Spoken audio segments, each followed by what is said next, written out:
भाई और बहनों, ये विचार करने की बातें हैं। हमें परमात्मा ने कहां से उठाकर कहां बैठा दिया। क्या कह रहे हैं गुरुदेव भगवान? भक्ति कोई बच्चों का काम नहीं है, एक जीवन का सौदा है।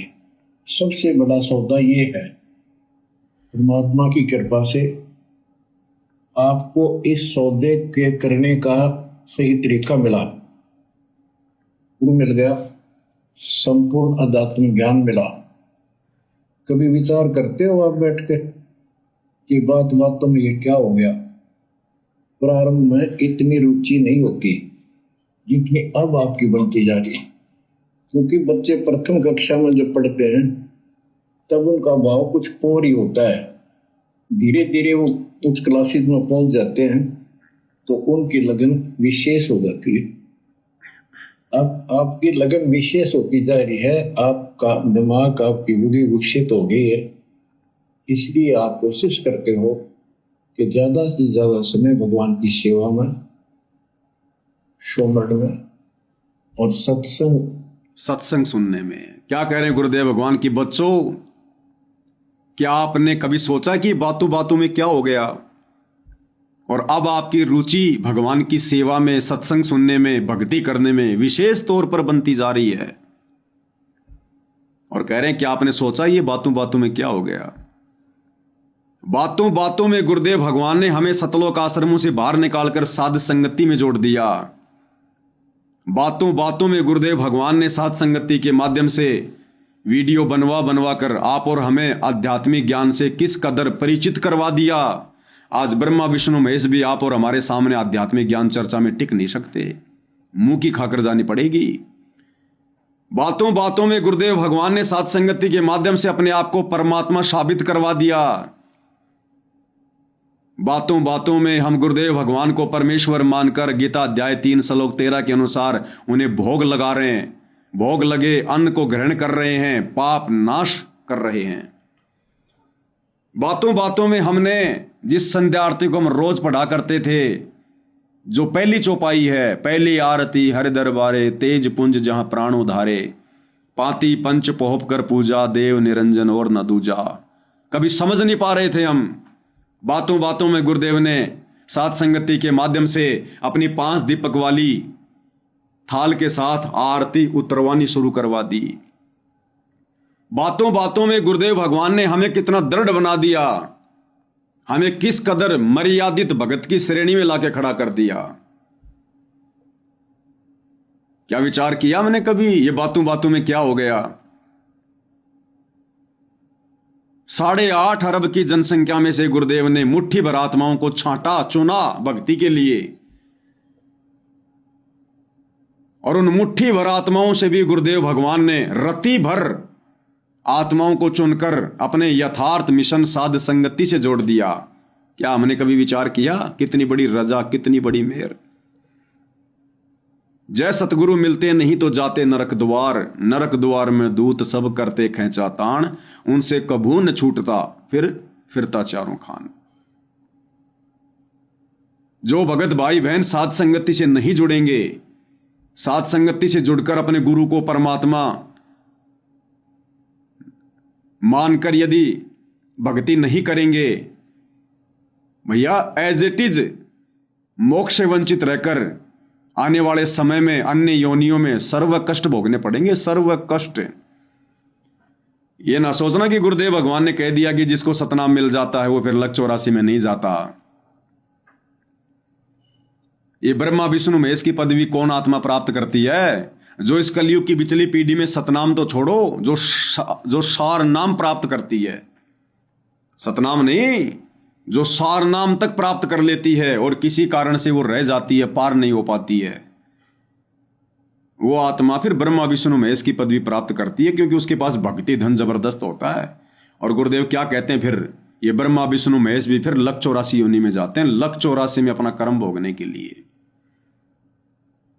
वही आत्मा जो कलयुग की बिचली पीढ़ी में सतनाम ले लिया, सार नाम ले लिया, लेकिन मर्यादा नहीं निभा पाया, लोकलाज में दबाव में आकर भक्ति छोड़ दी, गुरु विमुख हो गया, काल के हत्थे चढ़ गया, काल ने उसको भक्ति धन के आधार से ब्रह्मा विष्णु महेश बना दिया, विष्णु बनाकर फिर उसको त्रेता युग में रामचंद्र रूप में भेजा, राम रावण युद्ध हुआ, अरबों खरबों प्राणी मरे, रामचंद्र के सिर पर पाप रख दिए।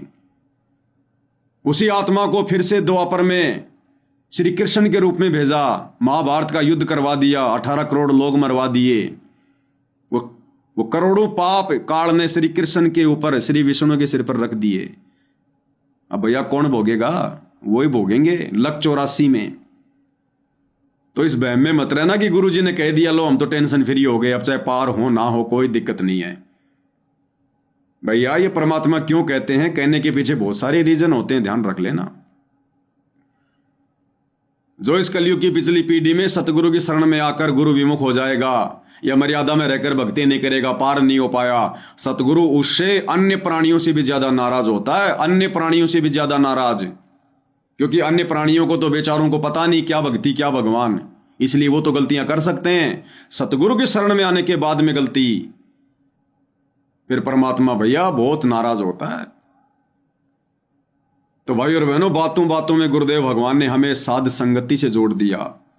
बातों बातों में गुरुदेव भगवान ने दुनिया का सबसे कठिन काम, गुरु रूप में परमात्मा की पहचान, वो पहचान गुरुदेव भगवान ने आप और हमारे से करवा दी। स्वयं की पहचान करवा दी कि हमारे गुरुदेव भगवान कौन हैं। आप और हमने ज्ञान आधार से हृदय से अपने गुरु को परमात्मा के रूप में स्वीकार कर लिया, तभी तो उनके साथ में परमात्मा वाली भक्ति क्रिया कर रहे हैं। कहने को तो ये आश्रम वाले भी कहते हैं कि हमारे गुरुजी भगवान, हमारे गुरुजी भगवान। क्या ये भगवान के साथ भगवान वाली भक्ति क्रिया करते हैं? क्या ये अपने भगवान का प्रकट दिवस मनाते हैं? नहीं मनाते। ये तो अवतरण दिवस मनाते हैं, जन्मदिन मनाते हैं। क्या ये अपने गुरु भगवान की आरती उतारते हैं? नहीं उतारते। क्या ये प्रतिदिन अपने गुरु भगवान को भोग की आरती के साथ भोग लगाते हैं? नहीं लगाते। क्या ये एकमात्र अपने गुरुदेव का जयकारा, एकमात्र अपने गुरुदेव को दंडोत करते हैं? नहीं करते। क्या इनके घरों में एकमात्र अपने गुरुदेव की फोटो है? नहीं है। ये तो व्यभिचारिणी भक्ति कर रहे हैं। ये पतिव्रता पद पर नहीं है। खाली गुरु को भगवान कहकर संबोधित करने से कोई भगवान नहीं माना जाता। इसलिए परमात्मा कहते हैं तत्व भेद एक न्यारा, रे साधु भाई तत्व भेद एक न्यारा, समझेगा कोई गुरु मुख प्यारा, तत्व भेद एक न्यारा। और ये तत्व भेद साथ संगति से जुड़े बिना समझ में नहीं आ सकता। चाहे कितने विद्वान बन जाओ, कितने ज्ञानी बन जाओ, कितना सत्संग सुन लो, कितनी नॉलेज हो जाए, कितने भाषण देने लग जाओ, ये ज्ञान झाड़ना अलग बात है और ज्ञान को आत्मसात करना अलग वस्तु है। तो आप और हम सत्सेवक भाई बहन इस ज्ञान को आत्मसात कर रहे हैं, गुरुदेव के वचनों को अपने भक्ति रूपी जीवन में लागू कर रहे हैं, अमल में ला रहे हैं, धारण कर रहे हैं, गुरुदेव भगवान के जैसा बनने का प्रयास कर रहे हैं भक्ति मार्ग पर। मोक्ष प्राप्ति हमारा टारगेट बन गया है, लक्ष्य बन गया है। इसलिए भाई और बहनों, गुरुदेव भगवान कहते हैं कि बच्चों बातों बातों में क्या हो गया, कभी आपने सोचा है? तुम लोग सतलोक के निकट पहुंच चुके हो, मोक्ष के निकट, बातों बातों में। और ऐसे ही एक दिन बातों ही बातों में परमेश्वर हमें सतलोक में बैठा देंगे, पता भी नहीं चलेगा। तो कितनी बड़ी रजा है गुरुदेव भगवान की। और इस रजा का भाई और बहनों आप और हमने इसी प्रकार से भरपूर फायदा उठाना है। अब आगे क्या कह रहे हैं गुरुदेव भगवान, ध्यान से सुनना भाई और बहनों, ये विशेष संदेश है, विशेष संदेश। क्या कह रहे हैं गुरुदेव भगवान? ये थोड़ी कि गुरुदेव भगवान जेल में जाकर बैठ गए तो बाहर उनका मिशन नहीं चलेगा। परमात्मा की आत्मा ऐसे ही भक्ति की खुराक के बिना भूखी मरती रहेंगी। जिनको भक्ति की खुराक नहीं मिल रही या मिल गई, और जिनको भक्ति की खुराक ढंग से लेनी नहीं आ रही, जिनको विधि का नहीं पता, वो देखो कैसे डले ढो रहे हैं, बेगार में लगे हुए हैं, राजनीतियों में धक्के खा रहे हैं, आश्रमों में धक्के खा रहे हैं। जिनको भक्ति खुराक मिलने के बाद भी उस खुराक को खाने की विधि का नहीं पता, क्योंकि इस विधि का पता चलता है साध संगति से जुड़कर। तो क्या कह रहे हैं गुरुदेव भगवान? जैसे अब परमात्मा की कृपा से दास ने आपको मालिक की महिमा बतानी शुरू की है। अब विचार करना इस बात पे भाई और बहनों, जहां जहां गुरुदेव भगवान दास शब्द का प्रयोग करते हैं, वो हर दास शब्द गुरुदेव भगवान के लिए नहीं होता है।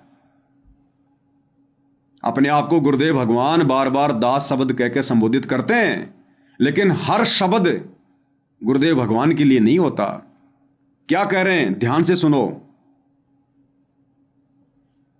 जैसे अब परमात्मा की कृपा से दास ने आपको मालिक की महिमा बतानी शुरू की है। क्या कह रहे हैं गुरुदेव? जैसे अब परमात्मा की दया से दास ने आपको भगवान की महिमा बतानी शुरू की है। तो ये गुरुदेव अपने लिए नहीं कह रहे कि ये दास रामपाल ने अब तुमको परमात्मा की महिमा बतानी शुरू की है, अपने लिए नहीं कह रहे। अरे ये परमात्मा तो दास बनकर 1994 से भगवान की महिमाएं तो कर रहा है, महिमाएं तो बता रहा है। सत्संग क्या है? परमात्मा की महिमा, परमात्मा का गुणगान, परमात्मा की जानकारी, ये महिमाएं तो होती है। तो ये महिमा तो सतगुरु रामपाल जी अपने आप को दास की भूमिका में लेकर 1994 से कर रहे हैं। फिर ये बात आज हिसार जेल में बैठकर क्यों कह रहे हैं कि जैसे अब दास ने आपको परमात्मा की महिमा बतानी शुरू की है, तो क्या हिसार जेल में बैठकर ही गुरुजी ने भगवान की महिमा बतानी शुरू की है क्या? जब जेल से बाहर थे उस समय नहीं बताया करते थे क्या? शब्द को ध्यान से सुनो भाई और बहनों, ये विशेष संदेश है। जैसे अब परमात्मा की कृपा से दास ने आपको मालिक की महिमा बतानी शुरू की है। तो ये जो संकेत है भाई और बहनों, ये हम साथ संगति से जुड़े भाई बहनों के लिए है, क्योंकि असल में गुरु को परमात्मा के रूप में जानकर पहचान कर अब उनकी महिमा करनी किसने शुरू की है? आज से पहले तो हम सब केवल दाढ़ी मूंछ वाली कबीर की फोटो को भगवान मानकर, परमात्मा मानकर महिमा कर रहे थे। हमारे गुरुजी की तरफ तो किसी का ध्यान भी नहीं था कि ये भगवान है, ये परमात्मा है। तो गुरुदेव भगवान हिसार जेल में बैठकर ये शब्द बाहर साध संगति से जुड़े भाई बहनों के लिए कह रहे हैं, जो भाई बहन अब अपने गुरु को परमात्मा मानकर दिन रात उनकी महिमा कर रहे हैं कि भैया वो दाढ़ी मूंछ वाली कबीर की कागज वाली फोटो भगवान नहीं है, उस फोटो की महिमा करने से कुछ नहीं मिलेगा। अपने गुरु को पहचानो, इस जिंदा सतगुरु रामपाल जी की महिमा करने से लाभ होगा, पुण्य बनेंगे।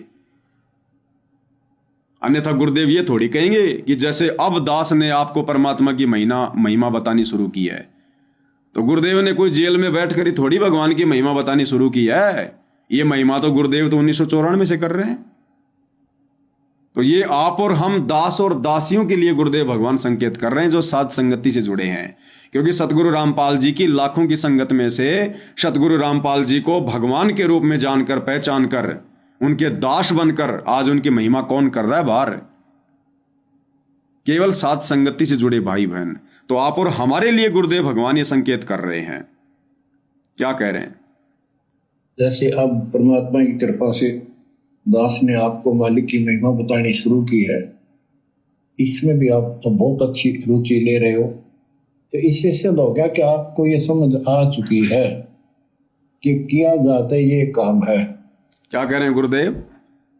कि जैसे दास ने अब आपको परमात्मा की महिमा बतानी शुरू की है और इसमें भी आप बहुत अच्छी रुचि ले रहे हो, इसमें भी आप बहुत अच्छी रुचि ले रहे हो। तो साध संगति के माध्यम से सतगुरु रामपाल जी की जो महिमा हो रही है, इसमें कौन रुचि ले रहा है भाई? साध संगति से जुड़े भाई बहन। गुरुदेव क्या कह रहे हैं? इसमें भी आप बहुत अच्छी रुचि ले रहे हो। तो भैया जब गुरु जेल से बाहर था उस समय जो महिमा हो रही थी, वो महिमा कोई अलग थी क्या? जो गुरुदेव ये कह रहे हैं कि अब मैं हिसार जेल में बैठकर जो महिमा कर रहा हूं, इसमें भी आप बहुत अच्छी महिमा ले रहे हो। क्या भगवान दो है क्या? क्या गुरुदेव पहले किसी और भगवान की महिमा करते थे, जेल में बैठकर किसी और भगवान की कर रहे हैं क्या? जो ये कहना पड़ रहा है कि इसमें भी आप बहुत अच्छी रुचि ले रहे हो। तो कहने का मतलब है, पहले तो गुरुदेव भगवान ने हम नादानों की नादानी को देखकर, अपने आप को छुपाकर, अपने आप को दास बताकर और अपनी ही महिमा उस कबीर की कागज वाली फोटो को सामने रखकर की, आप और हमसे अपनी पहचान करवाने के लिए। तो सतगुरु रामपाल जी तो 1994 से महिमा कर रहे हैं, खुद की महिमा कर रहे हैं, चाहे भगवान की कह दो चाहे खुद की कह दो। लेकिन ये जो शब्द कह रहे हैं जेल में बैठकर वर्तमान में कि अब दास जो परमात्मा की महिमा बता रहा है, इसमें भी आप बहुत अच्छी रुचि ले रहे हो कि भाई अगर किया जाए तो ये काम है। तो अब समझ में आई हम सत्सेवक भाई बहनों को कि अगर किया जाए तो ये काम है। असली भक्ति तो ये है, अपने गुरु की सेवा, अपने गुरु की पूजा, अपने गुरु की भक्ति, पतिव्रता पद पे रह के अगर किया जाए तो ये काम है। तो अब सत्सेवक भाई बहन इसमें विशेष रुचि ले रहे हैं। तो गुरुदेव भगवान ये क्या संकेत कर रहे हैं, ध्यान से सुनो पूरा। जैसे अब परमात्मा की कृपा से दास ने आपको मालिक की महिमा बतानी शुरू की है, इसमें भी आप तो बहुत अच्छी रुचि ले रहे हो, तो इससे सिद्ध हो गया कि आपको ये समझ आ चुकी है कि किया जाता है ये काम है। अगर किया जाए तो ये काम है क्या? सतगुरु को परमात्मा मानकर सतगुरु की महिमा, सतगुरु की पूजा, सतगुरु की भक्ति, सतगुरु की आरती, सतगुरु को भोग, सतगुरु का चरणामृत, अगर किया जाए तो ये काम है। अरे भक्ति मार्ग में मूल पूजा किसकी होती है? सतगुरु की, गुरु की होती है मूल पूजा। तो किया जाए तो ये काम है। तो किसको समझ में आया ये काम? सात संगति से जुड़े भाई बहनों को। और आगे गुरुदेव भगवान क्या कह रहे हैं स्वयं के विषय में, स्वयं की पहचान करवाते हुए। देखो संकेत ही मिलेंगे भाई और बहनों, और ये संकेत वही समझेंगे जिन पर गुरु की विशेष विशेष वीआईपी रजा होगी। जिन्होंने गुरु को परमात्मा मान लिया कि मैंने जान लिया, पहचान लिया, सतगुरु को भगवान मान लिया, जिसने अपने गुरु को कबीर भगवान मान लिया और नकली कबीर की फोटो घर से बाहर निकाल दी, उन आत्माओं को गुरुदेव भगवान के प्रत्येक संकेत समझ में आएंगे, प्रत्येक संकेत। तो गुरुदेव भगवान कैसे अपने ऊपर संकेत कर रहे हैं स्वयं के परमात्मा होने के विषय में? बाकी तो मजबूरी है, वो तो ना करेंगे तो तुरंत दिखाई दे नुकसान बना होगा, और इसको नहीं करेंगे अभी अध्यात्म ज्ञान से पता चलता है कि ये ना करा था कति सत्यानाश हो जाएगा, कितने योग्य नहीं रहेंगे। तो ये ज्ञान से ही सारी बातें होती हैं, और ज्ञान सतगुरु बिना नहीं मिलता, और ज्ञान सतगुरु बिना नहीं मिलता। यानी सात संगति से जुड़कर भाई बहनों को ये बातें समझ में आ गई कि अगर किया जाए तो ये काम है। गुरुदेव भगवान की भक्ति है, उनको परमात्मा मान के पतिव्रता पद पे रह के, और तो बाकी टाइम पास है, रोजी रोटी का धंधा है। और ये ज्ञान सतगुरु के बिना नहीं हो सकता, सतगुरु के बिना। क्लियर कर दिया गुरुदेव ने कि ये ज्ञान सतगुरु के बिना नहीं हो सकता।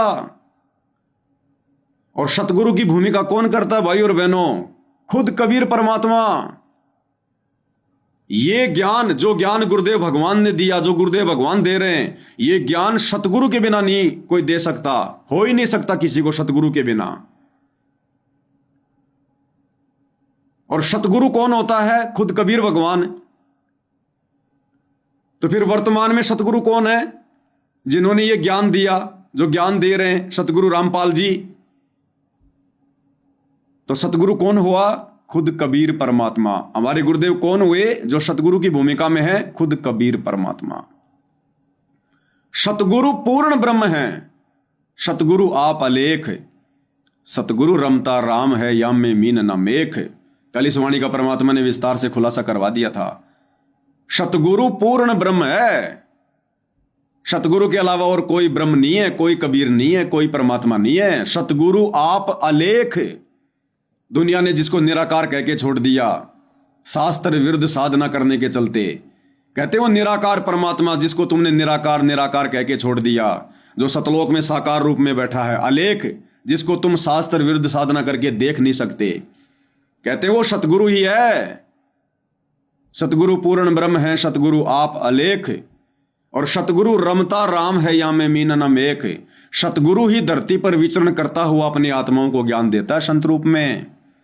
तो ये भूमिका वर्तमान में कौन कर रहे हैं? सतगुरु रामपाल जी कर रहे हैं।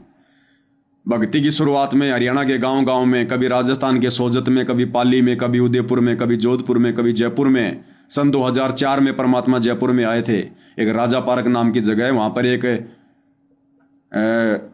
दशहरा मैदान है, वहां पर परमात्मा ने जी सन 2004 में जयपुर में जो है अपने चरण कमल रखे थे। सत्संग किया था परमात्मा ने 2004 में। दास उस समय जयपुर ही था, क्योंकि दास 2003 में जयपुर आ गया था गांव से। यहां पर दास ने कॉलेज में एडमिशन ले लिया था 2003 में, और 2004 में गुरुदेव भगवान जयपुर में आए थे सत्संग करने। लेकिन हमारे फूटे भाग, निर्भाग हम, उस समय क्या आप जाने बताओ मालिक। ये तो परमात्मा चाहे तो भेंट करवाएगा, बाकी चाहे इनके पास में बस में एक ही सीट पे बैठे रहो, नहीं पहचान पाएगा जीव। देख लो ना, सतगुरु जिस परिवार में आने की भूमिका की है, जिस परिवार में सतगुरु एक बाप की भूमिका कर रहा है, एक पति की भूमिका कर रहा है, एक दादा की भूमिका कर रहा है, क्या वो लोग पहचान गए सतगुरु को? आसपास भी नहीं है सतगुरु के, सतगुरु की परिभाषा की भी आसपास नहीं है। अगर इनको सतगुरु की परिभाषा का भी पता होता, सतगुरु के काल प्रेरित बेटा बेटी भाई बंधु रिश्तेदारों को, ना सतगुरु जननी जने जाके माना बाप, पिंड ब्रह्मण से रहित है ना वा तीनों ताप। तो सतगुरु का परिवार तो सतगुरु शब्द की परिभाषा से भी परिचित नहीं है, सतगुरु तो बहुत दूर की बात है। तो सतगुरु रमता राम है, धरती पर विचरण करता हुआ अपने तत्व ज्ञान का प्रचार करता है। या में मीन ना मेख, गुरुदेव कहते हैं इसमें कोई संशय मत समझ लेना, खुद परमात्मा ही सतगुरु की भूमिका करता है।